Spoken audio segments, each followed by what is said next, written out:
Yo, what is going on, guys? Welcome back to the channel, Made-A-Son Gaming. Today we're going to be talking about Black Ops Cold War and my kind of review for it, because Vanguard is around the corner and it's probably super timely to do that. So start with the campaign. Campaign was okay. It had like a decent pacing to it, had kind of this free form kind of format. But what I was kind of disappointed with was there was really no kind of huge Hollywood moments in it. Everything felt kind of sterile, if that makes any sense. Even Woods felt kind of lifeless. The whole experience kind of felt lifeless until the final act of the game. Before that, it was just kind of not really anything to write home about. So not a bad campaign. I definitely enjoyed Modern Warfare's more, but you know, beggars can't be choosers on that one.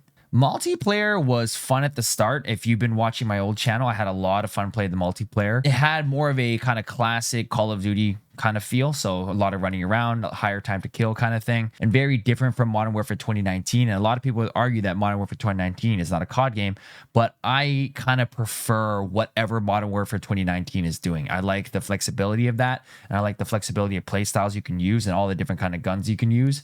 However, in Cold War, it felt more like you had to use the meta weapons in order to compete at all, and like suppressors and the best task force barrel. And that's kind of something that the Cold War weapons kind of suffer from, even in Warzone, where you have to use the Cold War weapons with certain attachments or they're useless. Not like the Modern Warfare weapons. You can kind of play around with them a little bit, especially in multiplayer. But because of this really tight-knit meta that Black Ops Cold War created, it wasn't really fun creatively. And League Play had the same kind of thing where you had to use weapon meta in order to compete. Well, obviously it's competitive, but even then the competitiveness of League Play felt kind of random and arbitrary. So I got bored of it really quickly, and I didn't really feel the need to play it because the ranking system just felt more grindy rather than skill based. Back to multiplayer, I think that the maps were kind of lazy. I know that they weren't able to make a full-fledged game. Treyarch has been kind of getting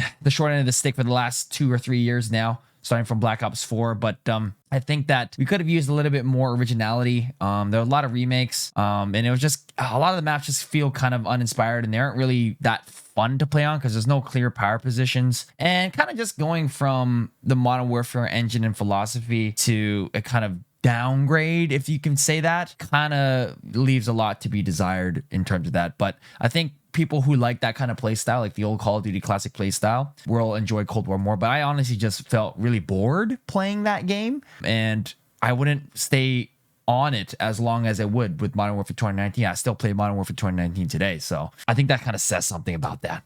Zombies, honestly, I don't really care about zombies. I think the last time I cared about zombies was Black Ops 1, and that was only when we played 5, and that was it. I never really cared about the lore or the story. There really is no kind of purpose to playing it, but I played a lot of it this year because I wanted to get the Dark Ether camo, because that camo is really cool, and I've never ever gone for a Mastery camo, so I used the time, and it was very easy to get. So I got Dark Ether with Black Ops Cold War, and I actually played a lot of zombies. So what can I say? As a casual player, it's okay. It's not as daunting as Black Ops 4 with the Easter eggs and stuff. Like, some of that stuff is super convoluted, but everything was kind of clear cut. But I had no real motivation to go and complete them because I just don't care about that. I didn't care about the new round-based maps. I just played Die Maschine all the time, and I just watched all of Suits on there. And then Forsaken came out at the very end, and I only play it to just help me unlock the weapons and help me unlock Dark Ether, because the spawn room is like really efficient to do that. So that's really the only reason I play zombies. It's like playing Maple Story. I just grind and I watch Netflix, and that's basically what I do when I play zombies. So Black Ops Cold War, at the end of the day, I think it's a game that was made under certain circumstances, and you got to cut the developers some slack. But at the end of the day, we're consumers, and we don't really need to care about how hard they work. I know that kind of sounds rude, but we don't need to care about how hard they work. All we care about is the results. And the results, from an objective point of view, is like an okay game. From a sympathetic point of view on how hard they had to work, then yes, they put out an amazing product, but people don't care about that, man. And neither should I. But as a creator myself, I understand the struggle. So I'm going to give the game like a solid 7 out of 10.